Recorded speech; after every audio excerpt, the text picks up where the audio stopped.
Le 12 mars 2020 à Arusha, plus précisément en Tanzanie, les avocats de Côte d'Ivoire et ceux de l'opposition vont se prononcer sur le fond de la requête relative à la commission électorale indépendante. Avant cette date, M. Bamba Siaka, observateur des élections pour l'UA, l'OIF et la CEDEAO, a tenu une conférence de presse le mardi 3 mars 2020 à Cocody. Lors de ce rendez-vous avec la presse, il a fait ressortir les exigences et les obligations de l'arrêt de la Cour africaine des droits de l'homme et des peuples qui incombe à l'État de Côte d'Ivoire. Suivons ensemble les propos liminaires de M. Bamba Siaka. Mon intervention va s'organiser autour de deux grands thèmes. Les exigences de l'exécution de l'arrêt de 18 novembre 2016 de la Cour africaine des droits de l'homme et des peuples, mais surtout des obligations de l'État de Côte d'Ivoire. Les obligations de l'État de Côte d'Ivoire à exécuter cet arrêt. Vous allez me dire, mais ça fait un bon moment que l'arrêt est là, qu'est-ce qu'on fait? Mais écoutez, l'arrêt est là. Nous verrons bien dans les moments à venir qu'est-ce qu'on ferait de cet arrêt. Les exigences de l'arrêt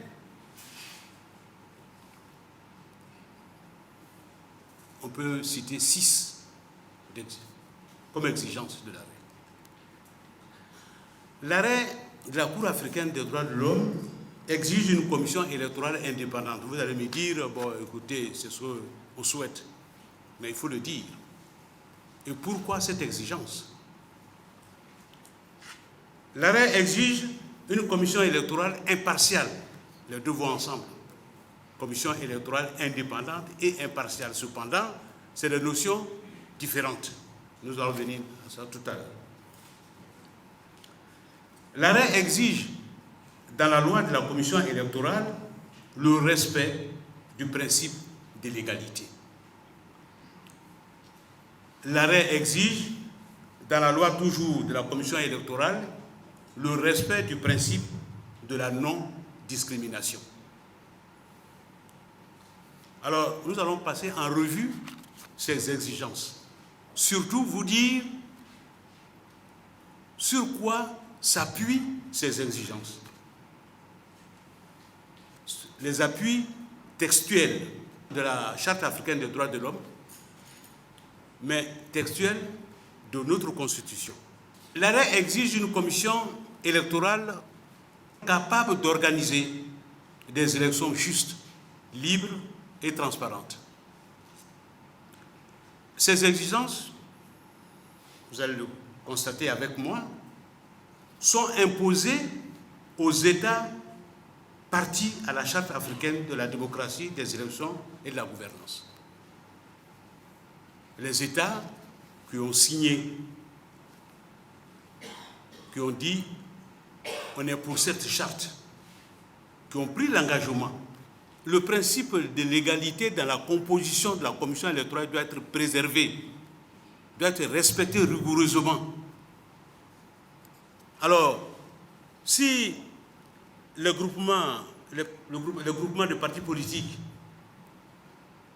de l'opposition et les groupements de partis politiques du pouvoir sont à égalité, si vous introduisez la présence d'une représentation au sein de la commission électorale de toute institution de la République ou de l'administration, président de la République, Assemblée nationale, Sénat, membres du gouvernement, préfet, sous-préfet, Conseil supérieur de la magistrature, ou toute autre structure administrative en général créée par l'exécutif. Quelles sont les conséquences? Cette représentation contrarie la neutralité, l'indépendance et l'impartialité de la commission électorale. Cette représentation crée un surplus de nombre de membres en faveur du pouvoir. Par conséquent, rompt le principe de l'égalité et entraîne un déséquilibre certain au sein de la composition de la commission électorale, toujours en faveur du pouvoir.